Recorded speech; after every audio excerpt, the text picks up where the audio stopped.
नमस्कार। ज्योतिषीय श्रृंखला की इस कड़ी में आपका हार्दिक स्वागत है।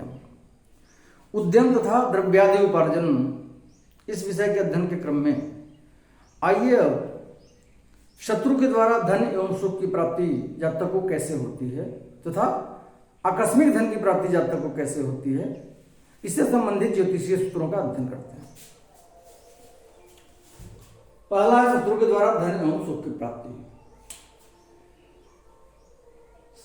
षष्ठ स्थान और मंगल से शत्रु का विचार किया जाता है। यदि षष्ठेश या मंगल बलि द्वितीयेश पर दृष्टि डालता हो और लग्नेश बलवान हो तो शत्रु से धन प्राप्त होता है। धनेश बलि हो और उस बलि धनेश पर छठे भाव का स्वामी या मंगल अपना दृष्टिपात करता हो और लग्नेश भी बलवान स्थिति में हो कुंडली में, तो वैसी स्थिति में जातक को शत्रु के द्वारा धन की प्राप्ति होती है या जातक शत्रु पर विजय प्राप्त कर धन की प्राप्ति करता है। दूसरा सूत्र है, यदि षष्ठेश नौमेश का शत्रु हो और नौमस्थ हो तो भी जातक को शत्रु के द्वारा धन की प्राप्ति होती है। छठे भाव का स्वामी नौम भाव के स्वामी का शत्रु और षष्ठेश नौम भाव में स्थित, तो इस स्थिति में भी जातक को शत्रु के द्वारा धन की प्राप्ति होती है। तीसरा सूत्र है, यदि षष्ठेश द्वितीयेश के साथ होकर केंद्र अथवा त्रिकोण में बैठा हो और वह शुभ दृष्ट हो तो जातक को शत्रु के द्वारा धन प्राप्त होता है। छठे भाव का स्वामी धन भाव के स्वामी के साथ होकर के केंद्र में अथवा त्रिकोण में बैठा हो और शुभ ग्रह की दृष्टि उन पर पड़ रही हो तो इस स्थिति में जातक को शत्रु के द्वारा धन प्राप्त होता है। अब आइए आकस्मिक धन प्राप्ति के योग कौन कौन से हैं उनका अध्ययन करते हैं। पहला सूत्र है,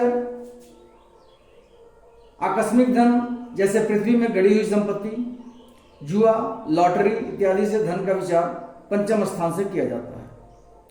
अतएव यदि पंचम स्थान में चंद्रमा बैठा हो और उस पर शुक्र की दृष्टि पड़ती हो तो जातक को प्रायः लॉटरी इत्यादि से अकस्मात धन प्राप्त हो जाता है। आकस्मिक धन का विचार हम कहाँ से करते हैं, जैसे भूमि में गड़ी हुई संपत्ति या जुआ, लॉटरी जैसे भी हो वो पंचम स्थान से करते हैं।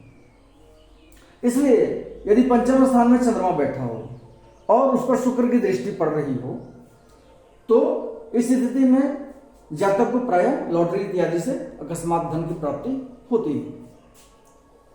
दूसरा सूत्र है, यदि द्वितीयेश और चतुर्थेश शुभ ग्रह के साथ होकर नौम भाव में शुभ राशिगत बैठे हों तो जातक को भूमि में गड़ी हुई संपत्ति प्राप्त होती है।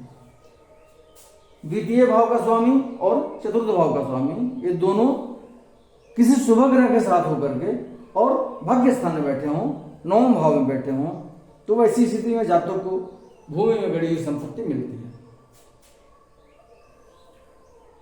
तीसरा सूत्र है, यदि द्वितीयेश और एकादशेश चतुर्थस्थ हो तथा चतुर्थेश शुभ ग्रह के साथ होकर शुभ राशिगत हो तो भी जातक को भूमि में गड़ी हुई संपत्ति मिलती है।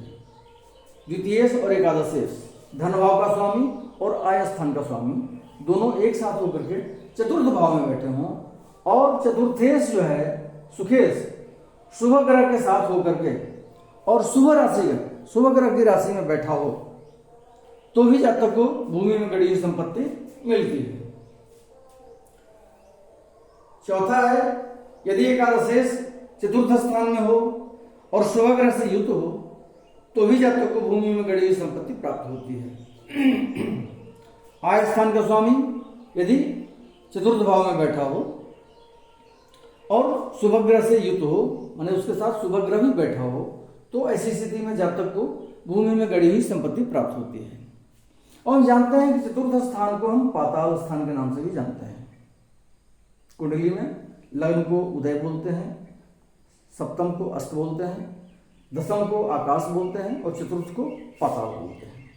तो इस भाव से भी भूमि में दबी हुई संपत्ति का बोध होता है।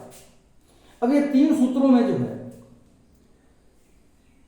इसका चतुर्थ भाव का और चतुर्थेश का संबंध यदि धन भाव से, भाग्य भाव से और आय भाव से दिखलाया गया है।